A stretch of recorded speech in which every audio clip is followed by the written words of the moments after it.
यदि आपने इस चैनल को सब्सक्राइब नहीं किया है तो सब्सक्राइब बटन दबाएं।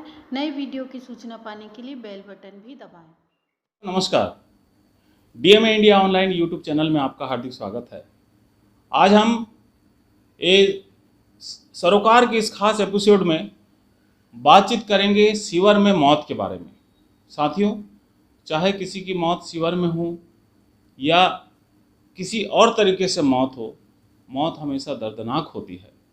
और सीवर में मौत होना इसलिए भी दर्दनाक है क्योंकि जो व्यक्ति है वो अपनी रोजी रोटी में लगा हुआ है और एक घिनौने और गंदे काम को कर रहा है, और उस काम को करना सोचना भी बड़ा ही एक दुखदाई है। और उसको करते हुए जब वो ख़त्म हो जाता है, मौत हो जाता है, और उसके परिवार से जो है एक घर के मुखिया का जो साया है वो छीन जाता है,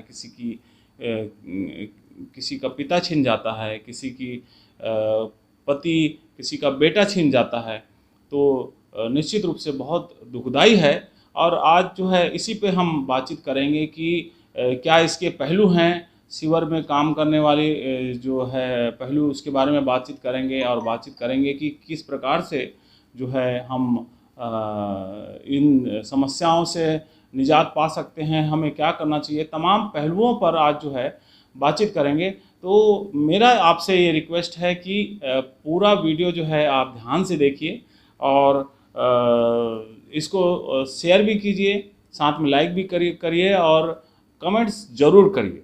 अगर इस चैनल में नए आए हैं तो सब्सक्राइब कीजिए। तो साथियों, सबसे पहली बात यह है कि जब भी कोई सीवर में मौत होती है तो क्या होता है कि सोशल मीडिया में एक बाढ़ सी आ जाती है कि उसको शहीद का दर्जा दिया जाए, सरकारी नौकरी दिया जाए, करोड़ों रुपए दिए जाए। तो ये जो चीज़ें की जाती हैं, ये मुझे लगता है कि ये बिल्कुल गलत है, ये नहीं करना चाहिए। उसका रीज़न ये है कि सफाई काम को एक शहीद के दर्जे से जोड़ना बहुत गलत बात है।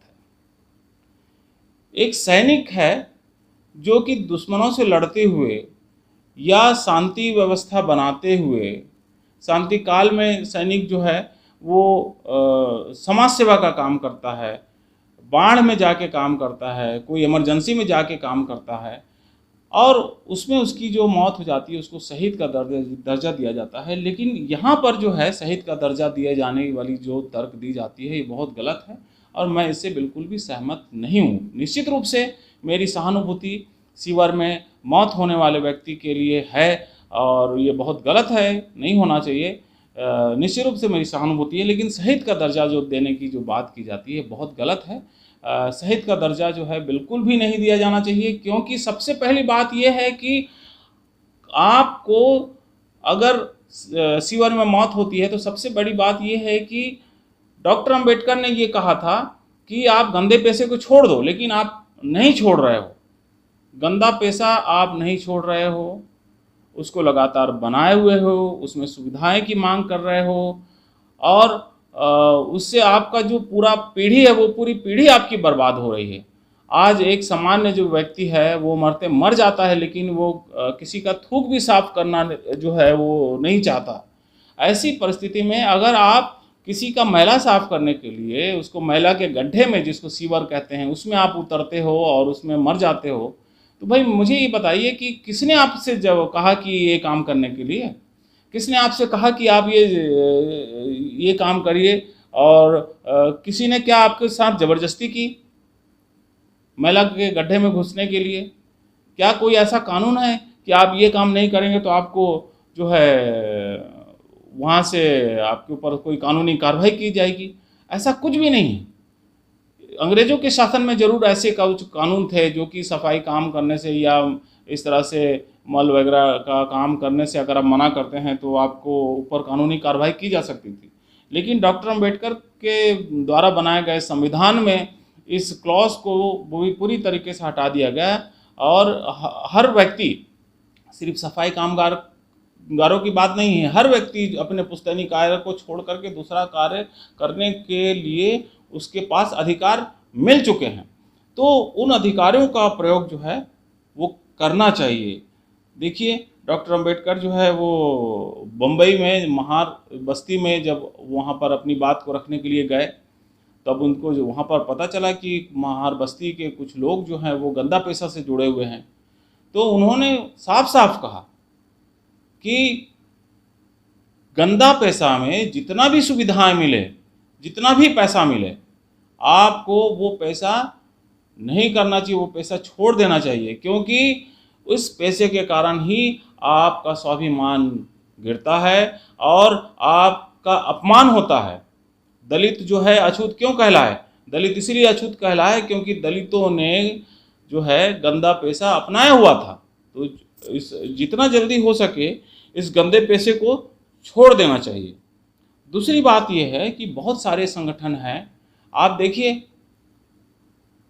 चाहे वो वाल्मीकि के नाम से बने हुए संगठन हो या सुदर्शन के नाम से या महादलित के नाम से या अति दलित के नाम से संगठन बने हैं, सफाई मजदूर कार्य कांग्रेस का संगठन है, इन तमाम संगठनों के आप नेताओं को देखिए और इन संगठनों का हालचाल आप देखिए, तो ये सारे संगठन आपको कभी भी इस गंदे पैसे से छुटकारा की बात नहीं कहते हैं साथियों। अभी मैं ये जो आपके सामने बात कर रहा हूँ, इससे बहुत सारे लोगों को नाराजगी भी हो सकती है, बहुत सारे गलत कमेंट भी मुझे करेंगे, लेकिन मैं ये रिस्क उठाने के लिए तैयार हूँ। उसका कारण सिर्फ ये है कि मैं ये चाहता हूँ कि आप जो है इस गंदे पैसे से जितना हो सके जल्दी निजात पाइए। इसीलिए मैं किसी की भी आलोचना का सामना करने के लिए तैयार हूँ, क्योंकि मैं वो व्यक्ति नहीं हूँ कि आपके इस गंदे पैसे से जो है मैं कोई राजनीतिक या सामाजिक जो है लाभ उठाऊं। मैं ऐसा करना गलत समझता हूं। लेकिन आप देखिए जितनी भी संस्थाएं हैं, वो संस्थाएं जो है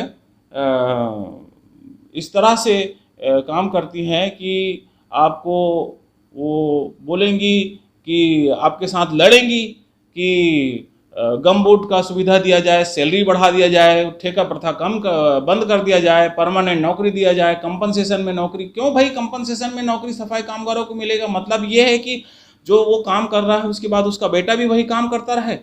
ये बहुत ही शर्मनाक है साथियों। ये सारी जो मांगे हैं ये शर्म से मर जानी चाहिए। ये आज व्यक्ति चांद में पहुंच चुका है और हमारा जो माने एक मानव समाज है वो एक ऐसा समाज है जो कि इस तरह से मल जो है उठाने का काम करता है।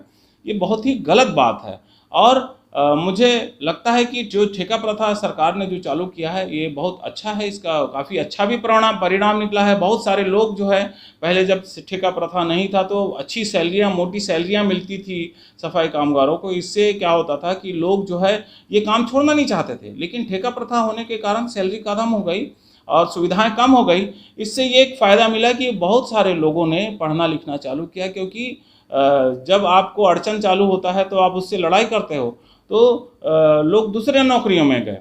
लेकिन जो लोग उसमें फंसे हुए हैं, जो लोग उसके साथ उस राजनीति का काम करते हैं, तो उनके साथ ये शर्म की बात ये है कि ये लोग जो है उस काम को ही बनाए रखने के लिए कोशिश करते हैं कि ये जो सफाई प्रथा है, इस प्रकार से जो सीवर का जो काम है ये लोग करते रहें। इसीलिए करते रहें क्योंकि इससे कुछ लोगों की जो है राजनीतिक फ़ायदा होता है। वो जो लोग हैं जो इस तरह से राजनीति करते हैं तो उनका एक लक्ष्य भी होता है साथियों, मैं जानता हूं और आप भी जानते हैं। वो ये लक्ष्य होता है कि कैसे भी उनको कहाँ जगह मिल जाए, राज्य के सफाई कर्मचारी आयोग में कोई सदस्य बना दे, कोई पद दे दे, कोई अध्यक्ष बना दे, उपाध्यक्ष बना दे। इसका उनके अंदर लालच होता है, उन नेताओं के अंदर। राष्ट्र के सफाई कामगार आयोग में वो कहीं अध्यक्ष पद बन जाए या कुछ सदस्य बन जाए, कोई पद पा जाए, ये उनका लालच होता है। और मैं ये बोलता हूँ कि क्यों एक सफाई कामगार समाज का व्यक्ति जो है उसकी सोच इतनी नीचे तक क्यों हो? क्यों नहीं वो कैबिनेट मिनिस्टर बनने की बात सोचता है? क्यों नहीं वो पार्षद बनने की बात सोचता है? क्यों नहीं वो विधायक बनने की, सांसद बनने की बात सोचता है? बड़ा ये शर्मनाक है और बड़ा दुखदाई भी है साथियों। इसीलिए मैं ये बोलता हूँ कि जो लोग बोलते हैं कि जो सफाई कामगार हैं अगर उस सीवर में मौत हो जाती है तो उसको शहीद का दर्जा दिया जाए, ये दो प्रकार के लोग हो सकते हैं। या तो ये लोग बहुत शातिर हैं या तो फिर ये लोग मूर्ख हैं, क्योंकि दोनों परिस्थिति में आप जो है एक सैनिक का अपमान करते हैं, एक सैनिक को आप नीचे दिखाने की कोशिश करते हैं। इसीलिए मेरा निवेदन है कि ये शब्द आप जो है बोलना बंद कर दीजिए।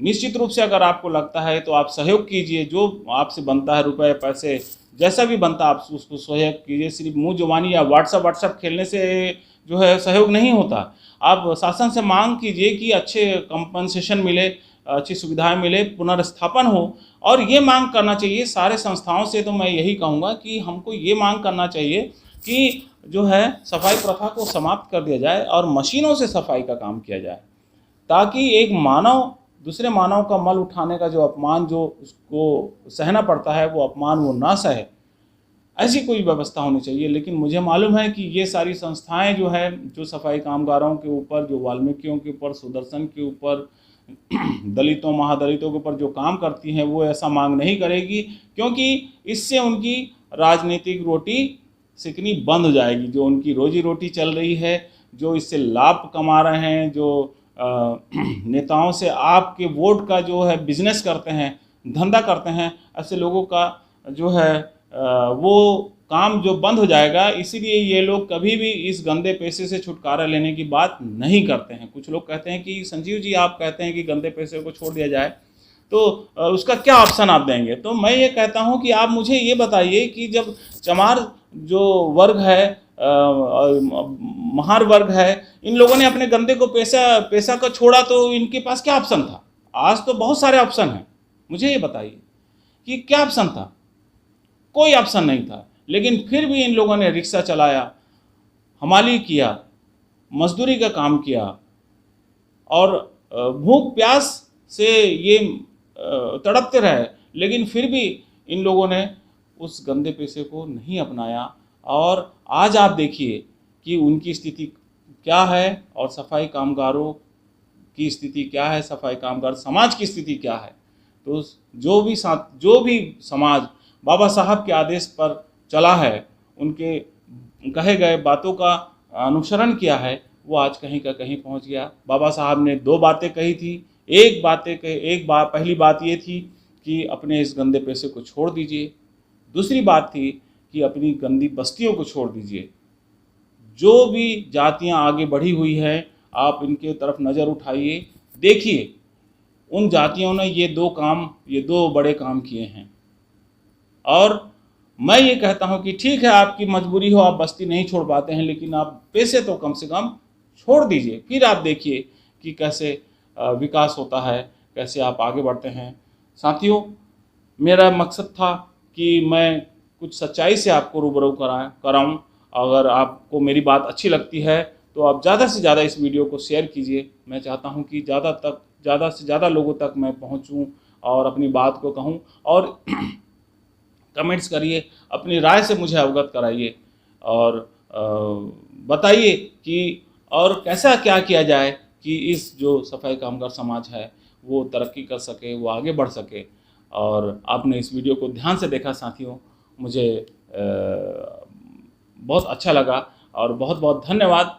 और अगली बार हम फिर सरोकार के इस एपिसोड में आपके सामने फिर से रूबरू होंगे, कुछ दूसरे महत्वपूर्ण मुद्दों पर बातचीत करेंगे। तब तक के लिए बहुत बहुत धन्यवाद। नमस्कार, जय भीम।